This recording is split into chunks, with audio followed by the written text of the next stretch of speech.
Welcome to Wicked Wanderlust. Today I will tell you about the tragedy of the Upstairs Lounge fire, the second largest attack on the gay community in American history. Upstairs Lounge was a safe haven for the tight-knit gay community in 1970s New Orleans, at a time when you could still be arrested for being gay, being caught at a gay bar, wearing clothes not traditionally assigned to your gender, even for just holding hands in public. Many patrons even avoided bringing their IDs to these bars, afraid that the police would raid the place and their names would end up getting printed in the newspapers, causing them to get fired from their jobs, disowned by their families, even being targeted by hate groups. The main access point to the Upstairs Lounge was a door by the sidewalk that led to a stairwell going up to the second floor where the Upstairs Lounge was located, and a buzzer at the front door would allow folks upstairs to know that somebody wanted to be let in. And it was also a regular meeting place for the church services of the Metropolitan Community Church, the first national gay Christian fellowship founded in Los Angeles in 1968. It was on Sunday, June 24th, 1973, when roughly 110 patrons were attending the weekly beer bus special. And afterwards, most of the patrons stayed behind so they could discuss a fundraiser for the local disabled children's hospital that was being led by the Metropolitan Community Church. At about 7:56 p.m., the buzzer began to ring and would not stop ringing. So, bartender Buddy's Rasmussen asked a fella named Luther Boggs to answer the door, and when he opened that door, he found the stairwell was completely engulfed in flames, and they could smell the strong smell of lighter fluid that had soaked the stairwell. The flames quickly started consuming the oxygen in the bar, causing the fire to quickly spread across the lounge. The bartender managed to immediately get roughly 20 people out of the bar through a back exit, but the rest found themselves trapped inside this blazing inferno, desperately trying to squeeze their way through the bars on the windows to escape. One man managed to squeeze his way through these bars, but he fell to his death while still engulfed in flames.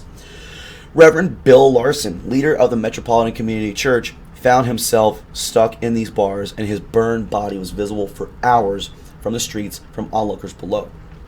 Within 15 minutes, 28 people were killed by the flames or smoke inhalation, and another 4 died from their wounds on their way to the hospital or in the hospital. The incident was met with an immediate disgusting wave of homophobic reactions. A common joke running through the streets was that the victims would all be buried in fruit jars. Most churches refused to hold any services for the victims, but Reverend William Richardson of St. George's Episcopal Church held a small prayer service for the victims the next day on June 25th. Approximately 80 people attended the service. It was on June 26th, the very next day after that the Episcopal Bishop of the Diocese of Louisiana, Iverson Nolan, rebuked Richardson for holding the service after he received more than 100 complaints from his parishioners, and Richardson's mailbox was overflowing with hate mail. On July 1st, memorial services were held at a Unitarian church in St. Mark's United Methodist Church, attended by the Metropolitan Community Church founder, Reverend Troy Perry, who had come all the way from Los Angeles to participate in the event. In a rather daring demonstration, the mourners defiantly exited the service through the front doors of the church rather than through a side exit, showing they were no longer willing to hide themselves from the public after this vicious attack on their community. Several families refused to claim the bodies of the deceased. Anonymous donors paid for the burials of 4 unnamed victims who were buried in a mass grave in the local Poppers Field Holt Cemetery. The official cause of the fire still remains undetermined to this day, though a man named Roger Dale Nunez was the sole suspect, as he was thrown out of the bar earlier in the day for starting a fight with another patron, and police tried to interrogate him, but he had suffered from a broken jaw, so was unable to answer their questions. During later questioning, police records show that he showed no signs of stress while he was being questioned, though the one witness that had claimed to have seen him go in and out of the bar before the fire happened, the police records show that he had shown a lot of stress and nervousness while giving this information, so the police simply dismissed him as being a liar. We will never know if Nunez committed the fire. He ended up taking his own life a little over 1 year later in November of 1974. Though there is no substantial evidence that this attack was perpetrated by any hate group, this was in fact the 3rd time that year that a Metropolitan Community Church was burned down by an arsonist. Because January of that year, the Metropolitan Community Church headquarters in Los Angeles was burned to the ground. Later in the year, a Nashville, Tennessee Metropolitan Community Church was also burned to the ground. Now, nobody was physically harmed in these terrorist attacks, fortunately.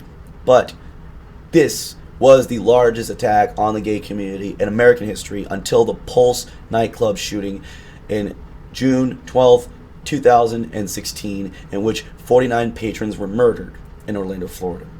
In 2003, a memorial plaque was placed on the sidewalk outside the entrance to the upstairs lounge. But in 2019, surveillance cameras caught footage of a man ripping the plaque off the sidewalk, tossing it into a trash can, and running away with it. The plaque was never recovered, but it was replaced and rededicated on the 52nd anniversary of the upstairs lounge tragedy on June 24th of 2025. The second floor of the building is now used as an office space and the kitchen for the Gemini Bar, which is still located on the first floor. So, when people ask why we need things like Pride Month, I will point out whether it's the Stonewall riots in New York City in 1969, the Upstairs Lounge tragedy in New Orleans in 1973, or the Pulse nightclub massacre in Orlando, Florida in 2016, we need things like Pride Month to show defiance against those who would rather see us either hiding or dead. Period. Thanks for checking out Wicked Wanderlust, y'all. If you enjoyed the video, make sure you're subscribed so you don't miss the next chapter. If you want to help out, I always appreciate a like, a share, whatever feels right to you. But whatever you do, make sure you stay spooky, stay safe, and stay tuned to Wicked Wanderlust, y'all. Catch you next time.